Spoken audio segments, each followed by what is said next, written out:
Hey everybody, and welcome to the Newton Mudroom day number 4.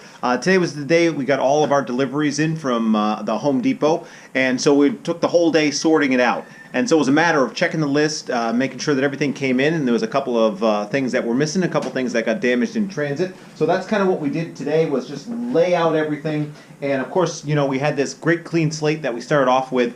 And while we did that, we took some time and we actually marked the floor. And this was before the Home Depot delivery came, so that we would kind of see where everything's going to go. And we got a chance to show the homeowners how the space was going to feel. And it's really hard going from a paper drawing to an actual product.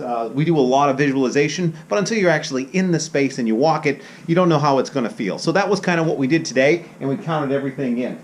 We got to go pick some doors for the back and for the side, and so that's where we're going to head to after this. But I just wanted to show, you know, we had a nice clean space, and now we're starting to fill it up. So one of the problems we have is, since we're in the city, we really are kind of hurting for space, and that's part of the reason why Trailer Swift comes out here, is because a lot of what we bring in, it's got to have some place to go. We can't load it all into the garage, because then we won't be able to work in the garage. So we can load it into Trailer Swift, and then as we need it, we take it out, and that's where all our tools are, and then the trailer stays on site here, and it's just easier to work out. So end of day number 4, just inventory, taking everything in.